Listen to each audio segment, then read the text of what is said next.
आगे बढ़ते हैं। भगवान राम राजा सरकार की नगरी ओरछा में अंतर्राष्ट्रीय रामलीला का शुभारंभ हो गया है। अयोध्या के राजा प्रभु राम का ओरछा से क्या संबंध है?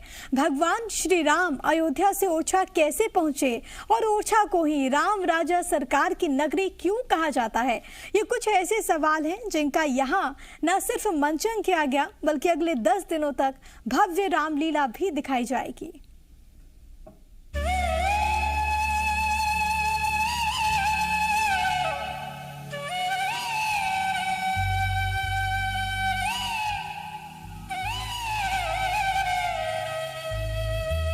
बुंदेलखंड की अयोध्या कहे जाने वाले ओरछा में राजा राम की लीला का शुभारंभ हो गया।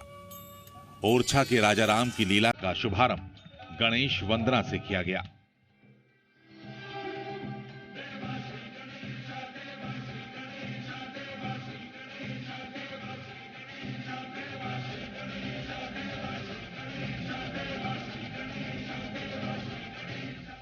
रामलीला के मंचन से पहले राजा राम के अयोध्या से ओरछा आने की कथा सुनाई गई, जिसके बाद राम के जीवन से जुड़े चरित्रों का मंचन किया गया।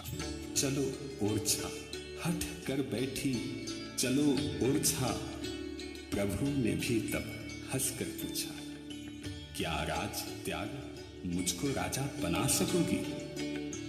वचनों को अपने निभा सकोगी? राज करूंगा ओरछा जाकर, पर शयन करूंगा अयोध्या आकर। कार्यक्रम में मुख्य अतिथि के तौर पर मध्य प्रदेश सरकार के मंत्री गोपाल भार्गव मौजूद रहे। मंत्री भार्गव ने कहा कि राजा राम की नगरी में राम की लीला होना हम जैसे हजारों बुंदेलखंड वासियों के लिए सौभाग्य की बात है। ये आज का दिन ऐतिहासिक दिन और यह कार्यक्रम भी ऐतिहासिक, अद्वितीय, अभूतपूर्व है और इस कारण से भी कि राजा राम जी की नगरी हमारे ओरछा में हो रही है, बुंदेलखंड के अंचल में। तो राजा राम जी के चरित्र के बारे में, पूरी लीला के बारे में, पूरे इतिहास के बारे में लोगों को ज्ञान हो। इस अद्भुत रामलीला का आयोजन किया है पंडित गणेश प्रसाद मिश्र सेवा न्यास ने। वैसे तो नवरात्रि के मौके पर देश भर में रामलीला आयोजित की जाती है, लेकिन कोरोना संक्रमण के चलते रामलीला में दर्शकों की भीड़ पर प्रतिबंध है। यही वजह है कि पंडित गणेश प्रसाद मिश्र सेवा न्यास ने दर्शकों को घर बैठे रामलीला दिखाने का फैसला लिया।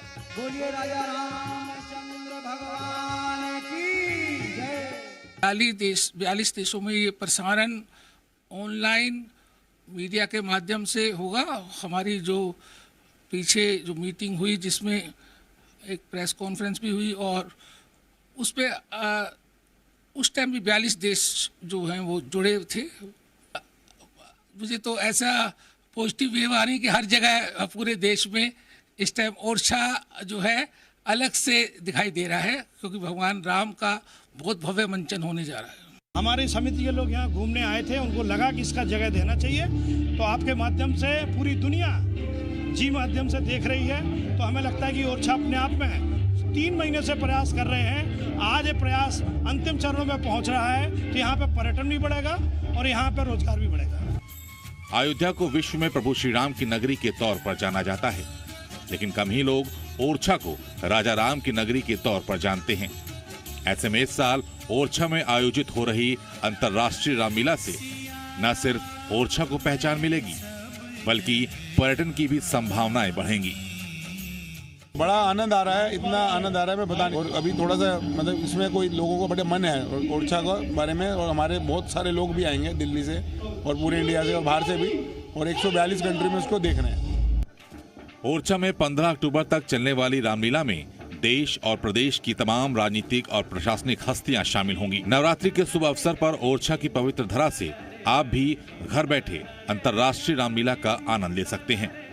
जी मध्य प्रदेश छत्तीसगढ़ पर ओरछा के राजा राम की लीला का प्रसारण रोज रात 10:30 बजे किया जाएगा।